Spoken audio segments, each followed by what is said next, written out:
नमस्कार मंडळी guest room मध्ये तुमच्या सगळ्यांचं मी मेधा अगदी मनापासून स्वागत करते. मंडळी, नुकताच म्हणजे साधारण ऑक्टोबर महिन्यामध्ये 27 ऑक्टोबरला दक्षिण आफ्रिकेमध्ये एक मराठी फिल्म फेस्टिवल साजरं झालं. त्याचं नाव होतं उत्कर्ष मराठी फिल्म फेस्टिवल. आणि हे सांगण्याचा उद्देश इतकाच की याची अरेंजमेंट जी केली होती, याचं संपूर्ण संयोजन जे केलं होतं ते होते श्रीयुत राजीव तेरवाडकर. आणि आपल्याला अभिमान वाटेल या सगळ्या गोष्टीचा, कारण ते सांगलीकर आहेत मंडळी. तर आज त्यांच्याशीच आपण या गेस्ट रूम मध्ये बोलणार आहे. मंडळी, तुम्ही मागे एकदा त्यांच्याशी फोनवरून जुईनं केलेली बातचीत ऐकली असेल. तेव्हा ही फिल्म फेस्टिवलची सुरुवात होती, फिल्म फेस्टिवलची तयारी सुरू होती आणि त्यावेळेला राजीव सरांच्या बरोबर जुईनं बातचीत केलेली होती. आणि कशी कशी तयारी चाललेली आहे, काय काय अपेक्षित आहे त्यांना आणि कोण कोण येणार आहे, या सगळ्या गोष्टी त्यांनी सांगितलेल्या होत्या. आज त्यांची मुलाखत पुन्हा एकदा घ्यायची याला एक कारण आहे, कारण साऊथ आफ्रिकेमध्ये आपण रेडिओ पार्टनर म्हणून ग्रीन एफएमनं तिथं काम बजावलेलं होतं. आणि ग्रीन एफएमची एक प्रतिनिधी म्हणून जुई प्रत्यक्ष तिथे या फिल्म फेस्टिवलमध्ये सहभागी होती. तिनं तिथे अँकरिंग पण केलेलं होतं. आणि मग कसा झाला असेल हा फिल्म फेस्टिवल आणि त्याचं यशापयश काय, एकूण काय मिळालं किंवा कोणतं समाधान घेऊन राजीवजी आज इथं आपल्या सांगलीमध्ये एक महिनाभरासाठी विश्रांतीसाठी आलेले आहेत. तर त्यांना म्हटलं चला आपण तुमची मुलाखत घेऊया आणि नेमकं काय काय घडलं, कसं झालं, काही तुम्हाला अडचणी आल्या का, काही चांगले वाईट अनुभव आलेले असतील ते सगळे आमच्या सांगलीकरांशी शेअर करूया. म्हणून आज राजीवजींना इथं बोलवलेलं आहे. नमस्कार राजीवजी. नमस्कार. हा, तर आपण आता म्हणलं तसं हा जो फिल्म फेस्टिवल तुम्ही दक्षिण आफ्रिकेमध्ये अरेंज केला आणि तो यशस्वी करून दाखवलात, तर या सगळ्याविषयी मी तुम्हाला आता प्रश्न विचारणारच आहे. पण पहिल्यांदा असं सांगा, म्हणजे मला एक पडलेला प्रश्न हा की फिल्म फेस्टिवल अरेंज करायची म्हणजे ही काही सोपी गोष्ट नाही, साधी गोष्ट नाही आहे. केवढं प्रचंड आर्थिक पाठबळ पाहिजे, मनुष्यबळ पाहिजे, सगळी ती लिंकिंग, सगळी सिस्टीम पाहिजे, एकमेकाशी बोलणं, त्यांचे कॉन्टॅक्ट्स घेणं, खूप मोठं काम आहे हे खरं तर. तर साधारण तुम्हाला ह्याची सुरुवात करावी अशी का वाटली आणि मग सुरुवात मनामध्ये आलं आता हे आपण करायचंय सगळं, तर मग सुरुवातीला काय काय केलं आणि मग कुणाकुणाला कॉन्टॅक्ट केलेत, कसं कसं ते आमच्या सांगलीकरांसाठी पुन्हा एकदा सांगा. मी सुरुवात जेव्हा केली मराठी फिल्म फेस्टिवलची, ही सुरुवात म्हणजे ऍक्च्युली फक्त फिल्म दाखवणे ही आयडिया होती. बर. आणि ह्या दृष्टिकोनातनं मराठी आपली भाषा आणि मराठी कल्चर हे साऊथ आफ्रिकेमध्ये किंवा इव्हन आफ्रिकेमध्ये न्यायचं, सगळ्यांना दाखवायचं, हा उद्देश होता. मग ह्या उद्देशाने मी काही मूव्हीज दाखवल्या होत्या, म्हणजे जनगण मन किंवा खेळ मांडला वगैरे अशा 2 मूव्हीज मी दाखवल्या होत्या, ज्याला अतिशय चांगला रिस्पॉन्स आला. बरं, म्हणजे हे जनरलीच फक्त, म्हणजे असं काही त्याच्या मागे फिल्म फेस्टिवल घ्यायचंय असं काही डोक्यात नव्हतं आधी काही डोक्यात नव्हतं. आणि नंतर इव्हन हा फिल्म फेस्टिवल अरेंज करायच्या आधी सुद्धा मी फक्त 3 मूव्हीज तिथे दाखवणार होतो. आणि 3 मूव्हीज आणि 3 स्टार्स, म्हणजे त्याच्यात क्षितिज धारपकर येणार होता, मुक्ता बर्वे आणि पुष्कर श्रोत्री, असे 3 जण येणार होते आणि त्याच्याबरोबर 3 मूव्हीज येणार होत्या.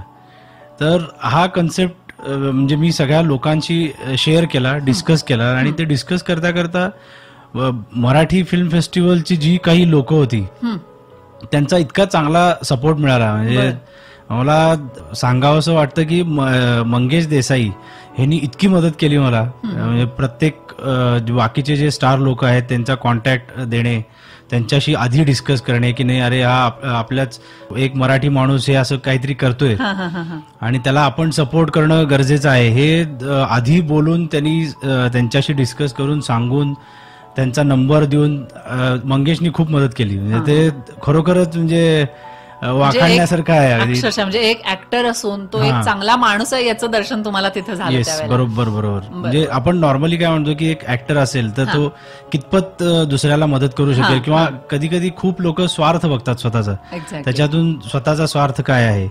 तसं मंगेशनं न बघता आपलं म्हणजे जे काही जमेल, म्हणजे ज्या पातळीवर जमेल, म्हणजे अक्षरशः त्यांनी इतकी कामं केलेली आहेत. काही गोष्टी म्हणजे मी अशा त्यांना ते प्रोग्राम वगैरे असे काही पाठवायचो की असं चाललेलं आहे टेंटेटिव्ह, तो तिकडून विचारायचा की असं झालेलं आहे तर मग हे काय करायचं, त्याचं काय करायचं, आणि तो गायडन्स देत होता. पूर्ण इन्व्हॉल्वमेंट त्यांची होती, अतिशय मनापासून त्यांनी म्हणजे इन्व्हॉल्वमेंट त्याची होती, मनापासून त्यांनी प्रयत्न केले, मदत केली. हे असं एक एक सुरू झालं आणि हे इतकी मदत मिळाल्यामुळं मेन काय झालं की माझा कन्सेप्ट जो होता की 3च मूवी दाखवायच्या, तर ते थोडं चेंज होत गेलं की अरे मंगेशचा सपोर्ट मिळतोय, मग सचिन पिळगावकर, सचिन सरांनी सांगितलं की मी माझा पूर्ण तुला पाठिंबा आहे. असे एक एक मिळाल्यामुळे मी म्हटलं की त्याचं थोडंसं प्रमाण आपण वाढवू. उत्साह वाढला, थोडंसं प्रमाण वाढलं. अतुल कुलकर्णींनी सांगितलं की माझा सुद्धा सपोर्ट आहे वगैरे म्हणून. म्हणजे असे एक एक त्याच्यात वाढत गेले. गिरीश कुलकर्णी म्हणाला तो मी पण सपोर्ट देतो पूर्णपणे. ते वाढल्यामुळं मी म्हटलं की आता इतक्या सगळ्यांचा सपोर्ट मिळालाय की मग फिल्म फेस्टिवल करू आपण. म्हणजे अशी एक छोटीशी कुठेतरी कल्पना आली की मग आता इतके मूवीज आहेत तर मग काय करायचं, तर मग फिल्म फेस्टिवल करू. मग फिल्म फेस्टिवल करायचं म्हटल्यानंतर मग म्हणजे काही ऍक्टर लोकांना बोलवलं पाहिजे, मग त्याचं काय काय करायचं, त्याचं नॉमिनेशन्स द्यायचे का नाही. म्हणजे खरं तर हा तुमचा पहिलाच अनुभव म्हणायला पाहिजे. खरं तर असं काही न ठरवता तुम्ही हे सगळं केलं, म्हणजे हा खूप मोठा अनुभव तुमच्या गाठीशी आलाय. खरं हो. आणि मला फक्त म्हणजे 2 महिने होते ज्याच्यात म्हणजे मी 3 मूवीज आणणार होतो दाखवण्याकरता, आणि 1.5 महिन्यामध्ये नंतर ठरलं की नाही हा फिल्म फेस्टिवल करायचा. हे माझ्याकडे जो वेळ होता तो फक्त 1.5 महिने होता. खूपच कमी होता एवढ्या मोठ्या गोष्टी. हा, ते हॉलचं बुकिंग करण्यापासून मूवीज आणणे, सगळ्या डायरेक्टर्स किंवा प्रोड्युसर्सशी बोलणे, त्यांचे म्हणजे अप्रुव्हल्स घेणे वगैरे, हे एक चॅलेंजिंग काम होतं. म्हणजे सगळ्या लिगली गोष्टी करायला. हा, लिगली म्हणजे प्रत्येकांचे मी म्हणजे इव्हन आयदर ईमेल थ्रू किंवा SMS थ्रू किंवा फोनवरनं बोलून आणि मग त्याचं ईमेल कन्फर्मेशन देऊन की हा आम्ही तुमची मूवी दाखवतोय वगैरे, असं एवढं सगळं घडवून आणलं. म्हणजे त्याच्यामध्ये खूप मला बाकीचे म्हणजे इथनं पण मदत झाली. क्षितिजनं पण, क्षितिज झारपकरनी मदत केली, मंगेशनी खूप मदत केली, आणि सपोर्ट मला सगळ्यांचे मिळत गेले. म्हणजे योगायोगानं म्हणा, पण सगळ्यांनी म्हणजे एक चांगली कल्पना तुम्ही मांडलेली असल्यामुळं की साऊथ आफ्रिकेसारख्या इतक्या दूरच्या देशामध्ये मराठी झेंडा लागतोय, मराठी फिल्म फेस्टिवल होतंय, म्हणजे तिथल्या मराठी लोकांना सुद्धा त्यांना सुद्धा खूप आनंद झाला असेल. त्यांचा कसा तुम्हाला सपोर्ट होता, कशा पद्धतीनं त्यांनी तुम्हाला सपोर्ट केला? त्यांचा मी एक कमिटी तयार केली, मराठी मंडळाची कमिटी. ह्याच्या आधी थोडंसं विचारते की तिथे किती मराठी माणसं आहेत? तिथं साधारण म्हणजे जी डायरेक्ट कॉन्टॅक्ट मध्ये आहेत अशी साधारण एक 850 ते 1000 वगैरे आहेत. अच्छा. आणि अनएक्सप्लोर्ड ज्याला आपण म्हणतो, जी आहेत पण ज्यांना ऍक्टिव्ह पार्टिसिपेशन करायचं नाहीये मराठी मंडळामध्ये म्हणा किंवा त्यांच्या ऍक्टिव्हिटीजमध्ये, ते फक्त काही प्रोग्रामला येतात आणि धूमकेतू सारखे येऊन निघून जातात. अशी सगळी जर लोक पाहिली तर 2500 पर्यंत, 2 ते 2500 लोक आहेत मराठी मध्ये, म्हणजे फक्त जोहान्सबर्ग आणि प्रिटोरियामध्ये. ओके. पण आता हा तुमचा पहिला फिल्म फेस्टिवल झाल्यावर त्यांना नक्कीच वाटलं असेल की आपण पण थोडंसं ऍक्टिव्ह व्हावं, आणि आपण इतक्या भारतापासून, महाराष्ट्रापासून इतक्या दूर असलो तरी एक राजीव सारखा माणूस इथे आहे आणि तो आपल्याला एक छान छान पिक्चर मराठी आणून दाखवतो इथे. तर असं वाटल्यावर सुद्धा ते नक्कीच आता हळूहळू तुमच्या संपर्कात येतील आणि तुमचं मराठी मंडळ आणखी वास्ट होईल. नक्कीच. आणि याला फक्त मराठी लोकांचाच नाही तर तिथले लोकल साऊथ आफ्रिकन लोक जे आहेत, म्हणजे साऊथ इंडियन, साऊथ आफ्रिकन अशी लोक, किंवा काही तिथली व्हाईट लोक जी आहेत किंवा ब्लॅक लोक जी आहेत, तर त्या लोकांचा पण चांगला सपोर्ट मिळाला. आपण सगळ्या मूवीज 10च्या 10 मूवीज आपण सबटायटल थ्रू दाखवल्या होत्या. त्याचा नक्कीच त्यांना फायदा झाला. त्याचा नक्कीच मग त्यांना पण पाहायला मिळतं, त्यांना नवीन काहीतरी असे सब्जेक्ट बघायला मिळाले. तिथले काही ज्युरीज आम्ही जे अरेंज केले होते तर त्यांचा एक अतिशय चांगला फीडबॅक मिळाला. त्यांना असे काही विषय नवीन पाहायला मिळाले, मे बी पॉलिटिकल असतील किंवा कल्चरल जे असतात, म्हणजे उदाहरणार्थ काकस्पर्श मधलं जे कल्चरल हे दाखवलेलं आहे, खूप जुनं कल्चर आहे सगळं, ते त्या उद्देशाने त्यांना पाहायला मिळालं. येस, बरोबर, नक्की, बरोबर. आता तुम्ही म्हणालात की हे सगळं तुम्ही अरेंज केलं, तर तो एक माझा प्रश्न राहिला की सुरुवातीला तुम्ही ठरवलं असेल की आता फिल्म फेस्टिवल करायचंय, म्हणजे मग नेमके कुठले पिक्चर आणायचे? कारण मराठीतले आता जे नवीन नवीन पिक्चर आहेत ते सगळे एकापेक्षा एक सरस आहेत, आणि त्यातून ठराविक पिक्चर निवडायचे आणि मग ते फिल्म फेस्टिवल मध्ये दाखवायचं, म्हणजे ते सुद्धा सोपं काम नाहीये. तर त्याच्यासाठी तुम्ही मग काय स्ट्रॅटेजी अवलंबली? मी इनिशियली भारतातून म्हणजे क्षितिज, मंगेश या सगळ्यांची मदत घेतली, सचिन सर वगैरे, इव्हन अतुल कुलकर्णी, तर त्यांच्याकडून काही लिस्ट घेतलेली होती मूवीजची. म्हणजे टोटल ती साधारण 50 मूवीजची लिस्ट होती. आणि त्यानंतर शॉर्ट लिस्ट करून आम्ही डिस्कस करून त्याच्यात कुठले स्टेट अवॉर्ड्स मिळालेले मूव्हीज कुठले आहेत किंवा नॅशनल अवॉर्ड मिळालेले मूव्हीज कुठले आहेत, तर त्याची एक साधारण 20 ते 25 मूव्हीजची लिस्ट केली त्या 50 मधून. आणि ती लिस्ट आम्ही मराठी मंडळामध्ये सर्क्युलेट केली.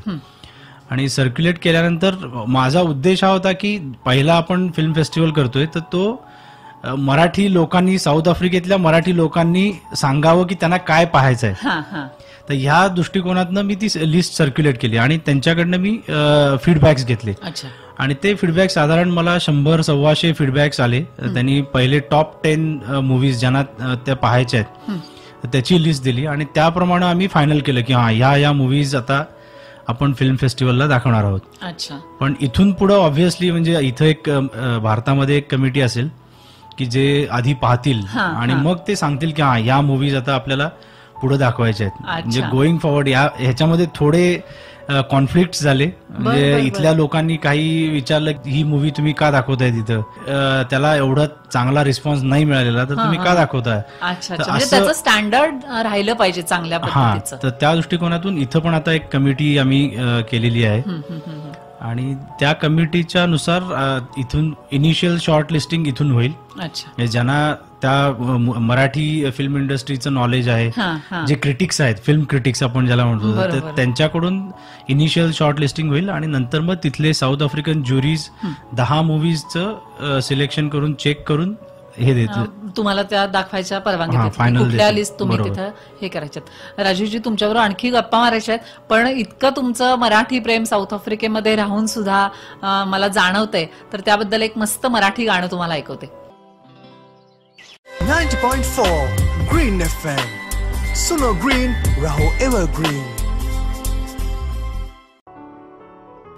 तर मंडळी, 27 ऑक्टोबरला दक्षिण आफ्रिकेमध्ये जो उत्कर्ष मराठी फिल्म फेस्टिवल झाला होता, तर त्याचे संयोजक राजीव तेरवाडकर, ते आपले सांगलीकर आहेत आणि त्यांच्याशी आज आपण गेस्ट रूम मध्ये बातचीत करतोय. राजीवजी, आता तुम्ही सांगितलं की हा एक अनुभव होता तुम्हाला की ज्या फिल्म दाखवल्या गेल्याच पाहिजेत त्या काही राहून गेल्या आणि ज्या दाखवल्या नसत्या तरी चाललं असतं अशा काही फिल्म दाखवल्या गेल्या.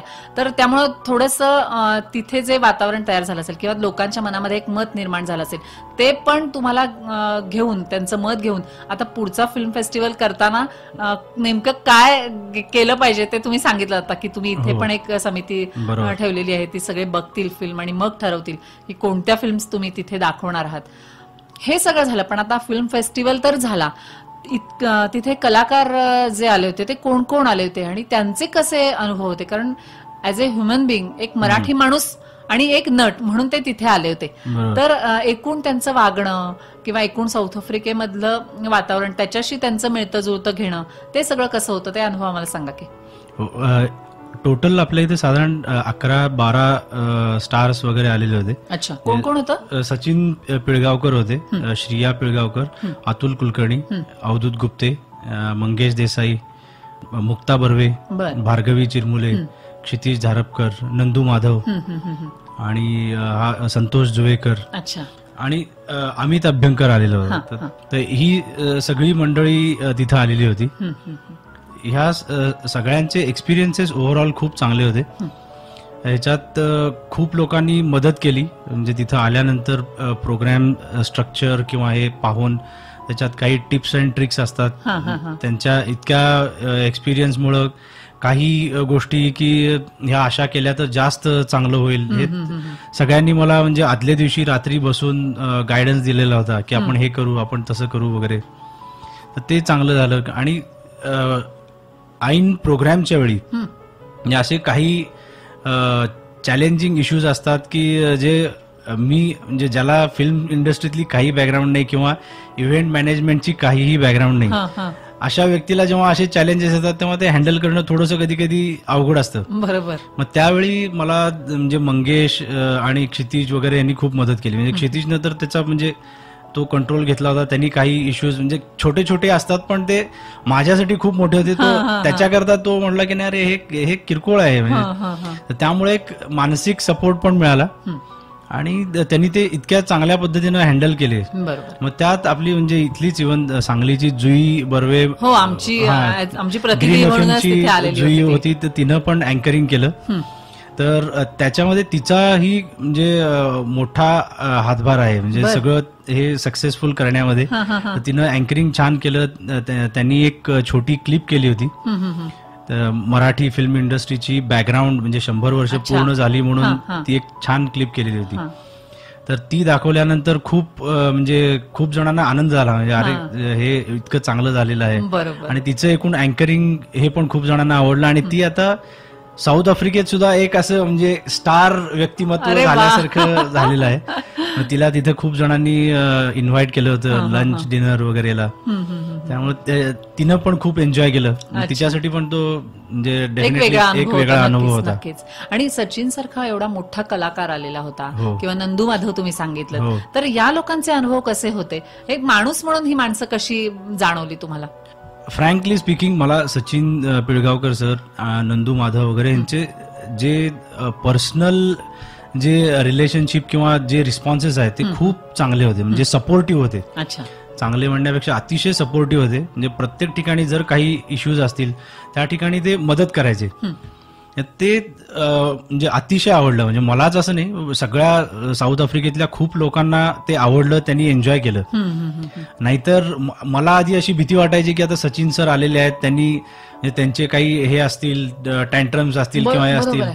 तसं काही वाटलं नाही आम्हाला. एवढा मोठा माणूस आहे तो, कारण त्यानं मराठी आणि हिंदी फिल्म दोन्ही फिल्मसृष्टीत अतिशय गाजवलेली आहेत. खूप छान छान आपल्याला कलाकृती दिलेल्या आहेत. आणि अशा व्यक्तीबरोबर तुम्हाला तिथे 10 दिवस मिळाले एन्जॉय करायला, म्हणजे खरंच लकी आहात तुम्ही सुद्धा. आता आणखी पण म्हणजे एवढा मोठा इव्हेंट करत असताना सगळंच काय अगदी सुकर होईल असं नसतं. बरोबर. अडचणी ह्या येतच असतात आणि त्याच्यावर मात करून मग आपण काहीतरी करून तो प्रोग्राम चांगला कसा होईल याकडे कॉन्सन्ट्रेट करत असतो आणि हा सक्सेस करण्याच्या दृष्टीनं पूर्ण प्रयत्न करत असतो. आणि तो नंतर सक्सेस होतोही, कारण आता तुमचा झालेला आहे. पण अडचणी असतात ज्या आपल्याला काहीतरी शिकवून जातात. पुन्हा पुढचं फेस्टिवल घेताना अरे हे आपल्या गाठीशी आहेत अनुभव आहे, ह्याच्यात हे आपल्याला आधी सॉल्व्ह करून ठेवायला लागतील. असे काही अनुभव आले का तुम्हाला? हो, असे म्हणजे काही फिल्म इंडस्ट्रीतल्या आता इतकी सगळी लोक आलेली होती, त्याच्यात प्रत्येकाचे काही कॅरेक्टरिस्टिक्स असतात. त्याच्यातले काही जणांचे म्हणजे मॅक्झिमम लोकांचे चांगले होते. एखादा असं म्हणजे आपण आंब्याची करंडी घेतो, त्याच्यात एक आंबा कधी कधी खराब लागतो. तर तसा पण एखादा अनुभव मला आला. आणि खरंच आहे, व्यक्ती तितक्या प्रकृती. बरोबर. येस. आणि दुसरं म्हणजे आम्ही आता फिल्म फेस्टिवल अरेंज केला होता. 27 तारखेला हा मेन प्रोग्राम होता. आणि काही याची म्हणजे लाईट्स, साऊंड वगैरे याची सगळ्याची आम्हाला स्पॉन्सरशिप मिळालेली होती. चॅलेंजिंग अनुभव, वर्स्ट म्हणता येणार नाही, पण चॅलेंजिंग अनुभव असा होता की आदल्या दिवशी 10 वाजता मला ज्यांनी हे लाईट स्पॉन्सर केले होते त्याचा SMS आला आणि त्यांनी सांगितलं की तो दुसऱ्या दिवशी 5 वाजता लाईट्स लावायला येऊ शकत नाही. हा रात्री 10 वाजल्यानंतर पुढे काय करायचं आणि दुसऱ्या दिवशी प्रोग्राम, हा एक अतिशय टेन्शन देणारा आणि एकदम हे झालं असेल तुम्हाला त्यावेळेला. आणि पहिला अनुभव असल्यामुळे थोडंसं घाबरायला होतं की आता काय यातून बाहेर पडण्यासाठी काय करू शकतो. मग आपलं डोकं पण चालायला लागतं की काय करता येईल असं. मग नंतर कसा तुम्हाला सपोर्ट कसा? त्यानंतर मी माझे काही ओळखीचे मित्र होते तर त्या थ्रू रात्री म्हणजे 10 नंतर मी फोन करायला चालू केले, काही जणांना SMS केले. तर दुसऱ्या दिवशी साधारण 8 वाजता आम्हाला एक व्यक्ती सापडला की जो मदत करू शकतो असं त्यांनी सांगितलं. तो होता दुसऱ्या स्टेटमध्ये. बर. मग तिथनं त्याला मी यायला सांगितलं, त्याला एक्स्ट्रा चार्जेस देऊन वगैरे आम्ही बोलवलं. ते मीन टाइम ज्यांनी हा अरेंज केलेला होता, म्हणजे ज्यांना मी कॉन्ट्रॅक्ट दिलं होतं हा पूर्ण इव्हेंट अरेंज करायचं, तर त्यांनी मला असं म्हणजे अक्षरशः रॅन्सम आपण असं विचारल्यासारखं म्हणजे अडवणूक करणं म्हणतात त्या पद्धतीचं केलं. आणि त्यांनी सांगितलं 1 लाख रँड तुम्ही द्या, मग आम्ही लाईट लावतो. अरे बापरे. हे अचानक असं झाल्यावर एकदम एवढी अमाऊंट एकदम आणणे किंवा अरेंज करणे हे थोड्या वेळात अवघड असतं. 1 लाख रँड म्हणजे साधारण 7 ते 8 लाख रुपये इमिजिएट त्यांना द्यायचे फक्त लाईट्स करता. म्हणजे नाही, आणि अवघड आहे, म्हणजे अक्षरशः ही अडवणूक होती त्यावेळेला तुमची ती. तर त्यामुळं म्हणजे तिथला जो काही माझा कॉन्टॅक्ट बेस होता तर त्यांच्यामध्ये मी विचारल्यानंतर एकाने म्हणजे सांगितलं की मी आता पुमालांगा म्हणून एक आहे, तिथून साधारण 5 तासावर आहे. बर. मग तो लगेच ताबडतोब आला तिथनं, म्हणजे फास्ट वेगात आला. आणि त्याचे म्हणजे त्याला तिकीट्स तिथं साऊथ आफ्रिकेत अशी तिकीट सिस्टीम आहे, स्पीड 120 पेक्षा जास्त असेल तर तुम्हाला ते फाईन्स वगैरे करतात. अच्छा. असे 2-3 फाईन घेऊन तो तिथं हजर झाला आणि त्यांनी मदत केली, म्हणजे ऐनवेळी म्हणजे साऊंड आणि लाईट्स हे सगळं अरेंज केलं. त्या व्यक्तीने केलं. हा जो एक्सपिरियन्स होता हा म्हणजे अतिशय घाबरवून सोडणारा होता. म्हणजे पहिला एक्सपिरियन्स असल्यामुळं ते मला असं सारखी काळजी वाटायची, आता हा वेळेवर येईल का नाही ही पहिली काळजी, ते व्यवस्थित बसेल का नाही ही दुसरी काळजी, आणि प्लस प्रोग्राम होईल का नाही. कारण अशा वेळी कसं होतं की जर बोललेलं आपलं ऐकूच आलं नाही कोणाला, काही उपयोग नाही. म्हणजे सगळं केलेलं आहे ते कष्टावर पाणीच पूर्णपणे. पण ते फॉर्च्युनेटली सगळं अरेंज झालं. बरोबर. खरं तर तुम्ही इतक्या चांगल्या उद्देशानं, चांगल्या मनानं तो प्रोग्राम ठरवलेला होता. आणि अशा वेळेला सर माणसांची पण पारख होते आपल्याला की एवढ्या अडचणीत असताना कोण आपल्याला मदत करते, आणि तो खरा आपला जवळचा माणूस होतो कायमचा. आणि अशा पद्धतीचे अनुभव तिथेही तुम्हाला आले. आता आणखी ह्या कलाकारांचे स्पेशली की असे काही अगदी लक्षात राहतील असे काही अनुभव आहेत का तुमच्याकडे? ह्यामध्ये प्रोग्रामच्या वेळी स्पेशली आता भार्गवी चिरमुलेनी खूप मदत केली होती. आता काय सांगताय? तर तिचे म्हणजे ती आत ड्रेसिंग रूम मध्ये असताना मराठी मंडळाचा एक ग्रुप डान्स होता, तर त्या ग्रुप डान्सच्या वेळी 9 वारी साड्या त्यांनी चुकीच्या नेसल्या होत्या. बर. तर हे जेव्हा भार्गवीच्या लक्षात आलं तेव्हा भार्गवीने सांगितले की नाही अरे तुम्ही सगळ्यांनी चुकीच्या साड्या नेसलेल्या आहेत, आणि त्या 9च्या 9 मराठी सगळ्या डान्सर्सना तिनं आपणहून म्हणजे स्वतः 9 वारी साडी नेसवली. अरे वा. आणि हे जे कॉन्ट्रीब्युशन आहे भार्गवीचं, म्हणजे काही एक स्टार असून सुद्धा अशा वेळी ऍटिट्यूड नाही दाखवला, आणि तिने इव्हन काही जणींना मेकअप वगैरे करायलाही मदत केली. काही प्रमाणात मुक्तांना पण मदत केली, मुक्ता बर्वेनी मदत केली मेकअपच्या तिथे वगैरे. त्यामुळे हे असतात ही स्टार लोक, म्हणजे आपली ऍटिट्यूड विसरून जेव्हा तिथं मदत करतात तेव्हा त्याला एक म्हणजे वेगळं डायमेन्शन येतं. त्यामुळं साऊथ आफ्रिकेमध्ये हे भार्गवी, मंगेश किंवा क्षितिज, मुक्ता वगैरे ह्यांचं असं एक चांगलं इम्प्रेशन तयार झालं. म्हणजे अक्षरशः मंगेशच्या आणि भार्गवीच्या प्रेमात पडली आहेत लोक तिथली. खरंच म्हणजे आपण जेव्हा ह्या लोकांना फिल्ममध्ये बघतो किंवा आपण थोडेसे त्यांच्यापासून लांब असतो तेव्हा वाटतं की कसे हे रिॲक्ट होतील, पण तुम्हाला त्यांचा खूपच चांगला अनुभव आला की ही माणसं म्हणून, म्हणजे कलाकार म्हणून जेवढी ग्रेट आहेत तेवढी माणसं म्हणून सुद्धा तेवढीच ग्रेट आहेत ही मंडळी. बरोबर. तर राजूजी आणखी बरेच अनुभव आलेले असतील तुम्हाला, तर ते आपण आपल्या सांगलीकरांशी शेअर करणारच आहोत, पण आणखी एक मराठी गाणंच तुम्हाला मी आता ऐकवणार आहे. चालेल ना? हो. 90.4 ग्रीन FM, सुनो ग्रीन राहो एव्हरग्रीन. 90.4 ग्रीन FM, सुनो ग्रीन राहो एव्हरग्रीन. 90.4 ग्रीन FM, सुनो ग्रीन राहो एव्हरग्रीन. तर मंडळी आपण राजू तेरवाडकरांशी बोलतोय, आणि त्यांनी साऊथ आफ्रिकेमध्ये 27 ऑक्टोबरला उत्कर्ष मराठी फिल्म फेस्टिवल अरेंज केलेलं होतं. आणि हा एवढा मोठा इव्हेंट करत असताना त्यांना अनेक अनुभव पण आलेले होते. त्यांनी काही अनुभव आपल्याशी आता शेअर केलेले आहेत की स्पेशली कलाकारांच्या बाबतीत किती एक माणूस म्हणून किती चांगली असू शकतात ही कलाकार मंडळी, ते त्यांना इतकं जाणवलं ते त्यांनी आता सांगितलंच. पण आणखी पण म्हणजे तिथल्या स्थानिक लोकांचे त्यांचे अनुभव किंवा तुमच्या ह्या सगळ्या कार्यक्रमानंतर त्यांच्या रिॲक्शन्स कशा होत्या, किंवा त्यांनी काही अनुभव सांगितले का तुम्हाला, किंवा तुम्हाला त्यांचे काही अनुभव आले, काय सांगाल? ह्या बाबतीत म्हणजे ह्याचा रिस्पॉन्स खूप चांगला मिळाला.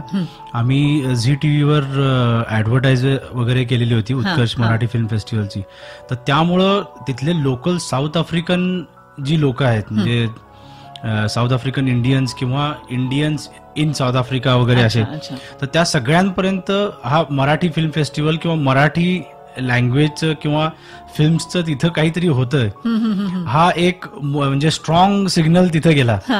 आता त्यामुळं इतके चांगले इफेक्ट झाले, साईड इफेक्ट म्हणा किंवा डायरेक्ट इफेक्ट झाले, की जी आधी मराठी लोक जी मराठीतून बोलायला कचरत होती, तर ती आता स्वाभिमानानं बोलू शकतात की म्हणू शकतात आम्ही मराठी फिल्म फेस्टिवल इथं केलेलं आहे आणि हा खूप छान झाला. प्रत्येक म्हणजे मराठी ऍक्टर्स बरोबर आम्हाला भेटायला मिळालं, त्यांच्याबरोबर फोटो काढायला मिळाले, त्यांच्याबरोबर डिनर करायला मिळालं.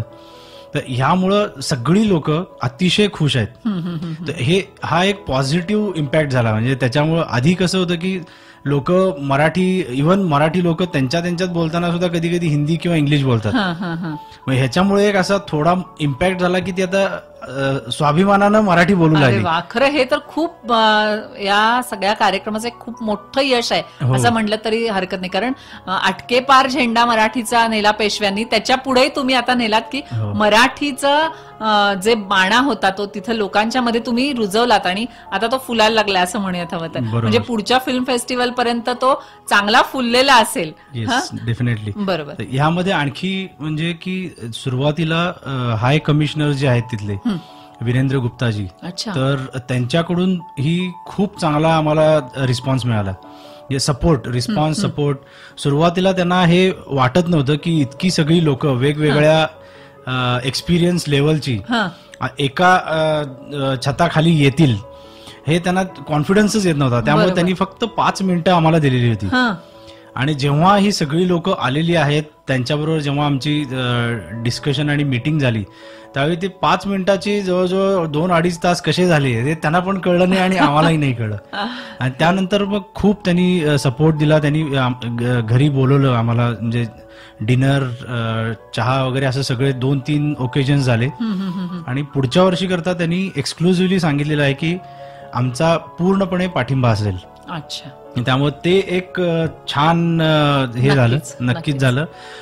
साऊथ आफ्रिकन फिल्म इंडस्ट्रीतली जी लोक आहेत ज्यांनी मला मदत केली ऍज अ ज्युरी, म्हणजे डेव्हिड मॅक्स ब्राऊन, लेटिशा सिंग, मोशिडी मोचवेगा आणि कीथ जोशुआ, तर ही सगळी लोक ती इतकी खुश झाली. म्हणजे त्यांना एकदम असं एका प्लॅटफॉर्मवर एवढ्या सगळ्या लोकांना पाहायला मिळालं. सपोर्ट, गव्हर्नमेंटचा सपोर्ट, असं सगळं पाहायला मिळालं. प्लस त्यांचं जे काही कॅलिबर आहे ते त्यांना दाखवायचं आहे. म्हणजे ते असे काही क्रॉस कल्चरल आणि क्रॉस प्लॅटफॉर्म प्रोजेक्ट आता सुरू होत आहेत. म्हणजे पुढच्या वर्षीपासून काही जॉईंट मूव्हीज, म्हणजे इंडिया आणि साऊथ आफ्रिका असे दोन्ही मधून काही सुरू होत आहेत.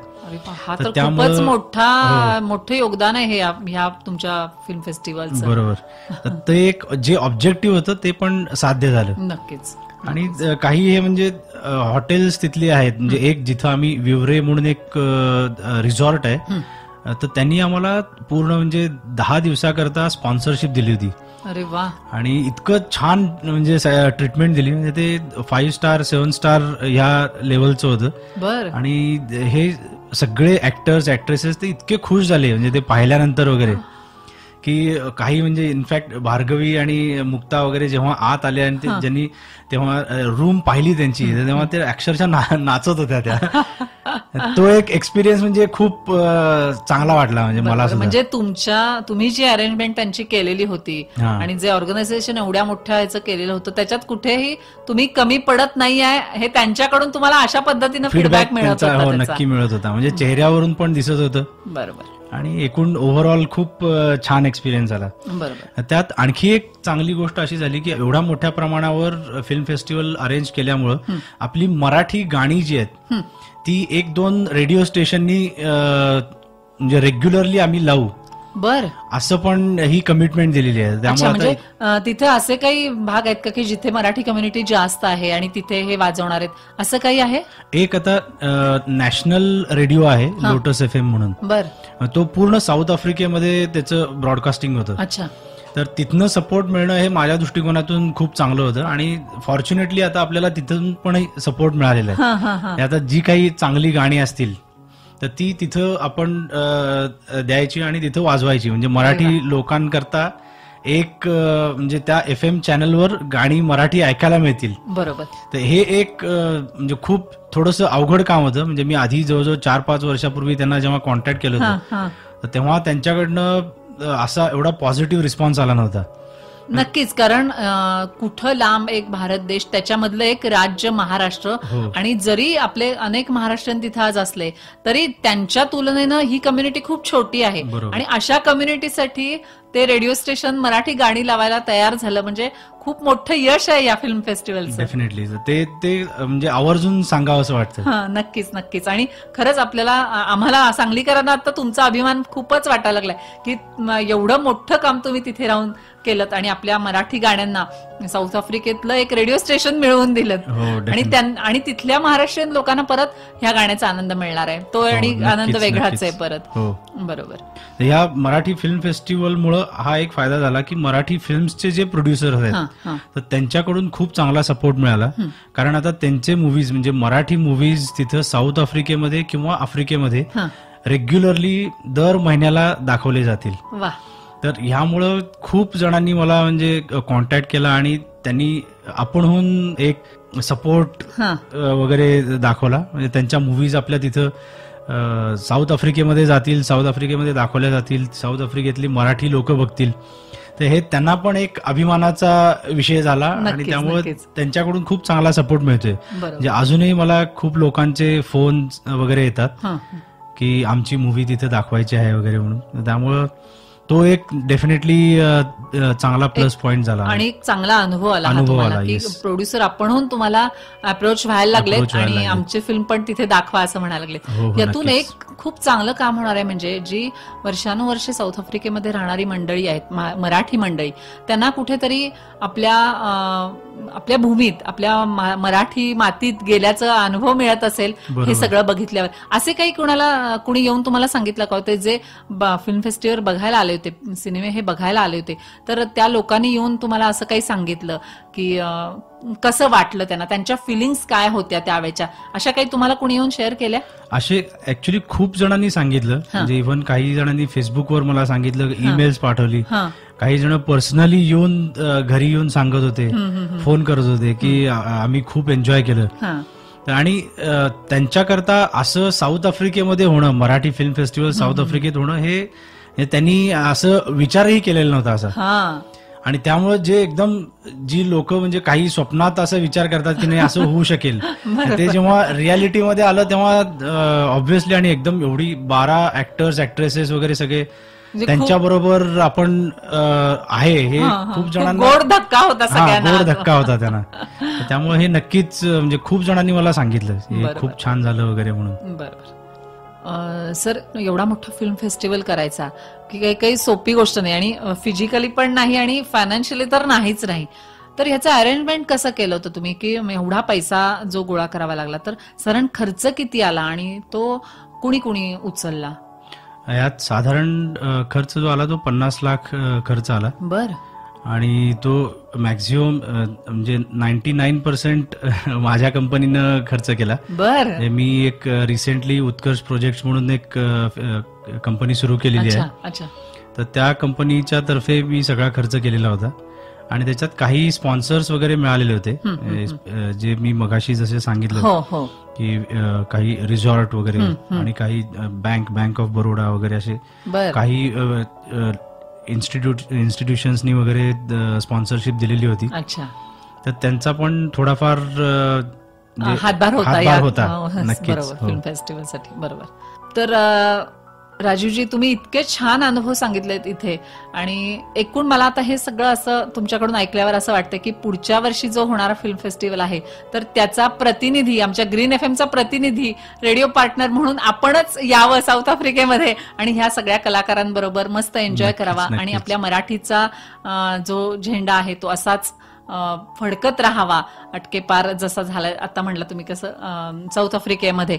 तर खरंच तुमच्या मनामध्ये ही कल्पना आली, त्याचं बीज रोवलं गेलं आणि त्याला तुम्ही त्याची म्हणजे त्याला फळ आलं. संपूर्ण हा कार्यक्रम तुम्ही यशस्वीरित्या पूर्ण केलात आणि खरंच एक खूप मोठं फळ मिळालंय त्याचं तुम्हाला. तर असंच दरवर्षी ही असं फिल्म फेस्टिवल तुम्ही साऊथ आफ्रिकेमध्ये घेत राहाल आणि जास्तीत जास्त मराठी लोक, जे आता तुम्ही म्हणाल की पूर्ण सगळे इन्व्हॉल्व्ह झालेले नव्हते, काही थोडेसे बाजूला होते, तर ते सुद्धा सगळे आता इन्व्हॉल्व्ह होतील आणि आपला मराठीचा बाणा ते तिथं पण असाच तेवत ठेवतील, मराठीचा अभिमान त्यांच्यामध्ये असाच जागृत राहील अशी अपेक्षा करते. आणि तुम्ही इथे येऊन हे आमच्याशी शेअर केलं आणि एक सांगलीकर असलं, तुम्ही एक सांगलीकर आहात याचा तर आम्हाला अभिमान आहेच आणि तो असाच वाढत राहील. आणि सांगलीचं नाव तुम्ही असंच तिथे साऊथ आफ्रिकेमध्ये पण वाढवत राहा असं मी सांगेन तुम्हाला. आणि तुम्ही इथे येऊन हे सगळं सांगितलं, खूप मनापासून धन्यवाद. Thank you. You are listening to 90.4 Green FM. सुनो ग्रीन, रहो एवरग्रीन.